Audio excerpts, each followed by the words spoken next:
Hey, I'm Seth from BasePoint, and I'm going to walk you through 5 things you need to keep in mind when you're creating your own website for your small business. First off, we want to talk about the language that we're using. So don't use internal or industry language, insider speak, for example, because when you're doing that, you're actually not connecting with the customer. You need to be wording things in a way that they can understand it, but that don't devalue the expertise or the credibility that you already offer. A good example of this is if you are a holistic healthcare provider.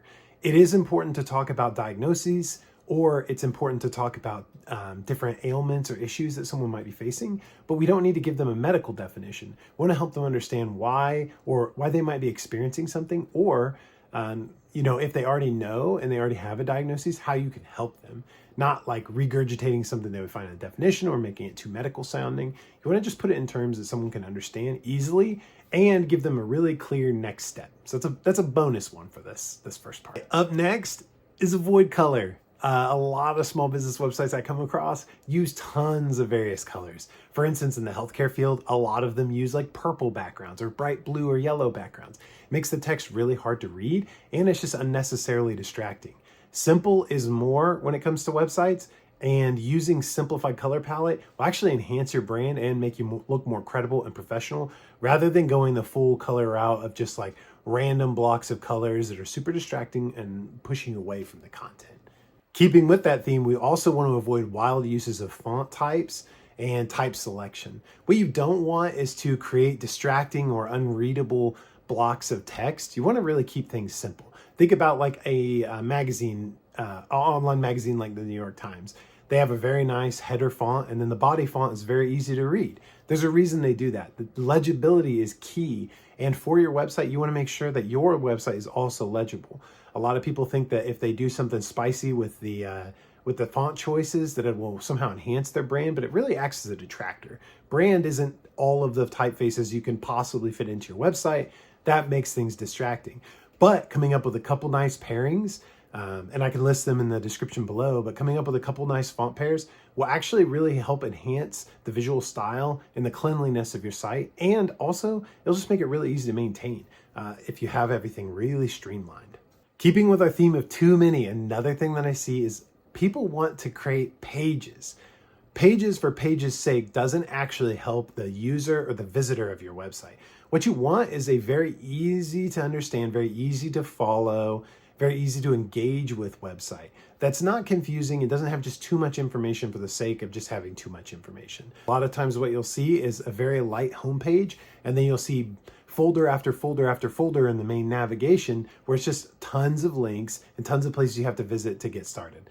One of the things I think a lot of churches are doing really well right now is the I'm new, get started here kind of section of the navigation. So it makes it really easy to understand where the church is located, what service times are available, and even who the pastor is. And if you want to listen to a couple sermons or get childcare, you can find all that in one place.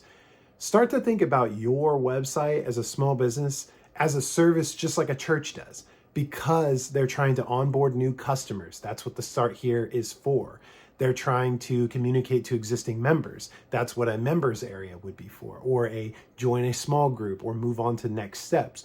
Those types of groups are really common in churches and church websites, and it's for a reason. They're helping guide the consumer, the visitor, the user through that experience of getting to know the church. We need to think of the same things when we're thinking about, maybe it's our holistic health website, where we're trying to help new people understand why your services matter, but you're also helping existing patients understand the value of re-upping their vitamin subscription and keeping up with their exercises or their dietary requirements.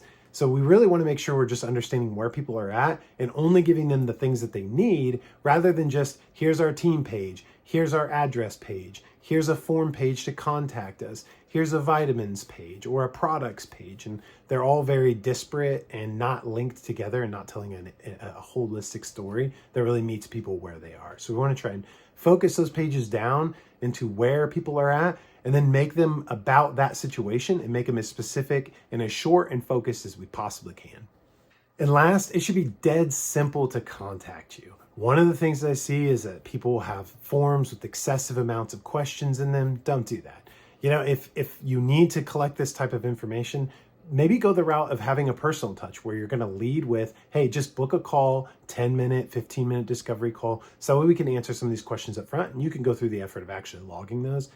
A lot of times when people get hit with this big old form, they just see that as like, man, do I have to fill out all this? They'll drop, they won't complete the form, and now you're lacking submissions and content. When if you can structure your business in a way where you can simply just make phone calls at a certain point in the day, you can actually build better relationships, get better quality leads, and get better information from those potential leads and help move them on to being a customer if they're the right fit for your business. You also want to stay away from just having email links or just a mail to kind of, click this link and just send me a general email. Give the customer some structure, help them to understand, the specific requests that they're making. And that will also help you understand where that customer's at in their journey of getting to know you. So if you are going to go the route of a form, make sure that the form is simple, but also make sure that you're collecting some sort of information to understand where they're at in their journey, whether that's just becoming aware of your business for the first time or interested in a specific product. You want to make it simple, but you also don't want to have too many questions that it's just really hard to complete the task at hand for the customer. All right, guys, that's it for my 5 tips. I hope this helps you get a better sense for what belongs and doesn't belong on your small business site. So that way you can start converting more leads and growing your visibility and your reach in your community. Thanks.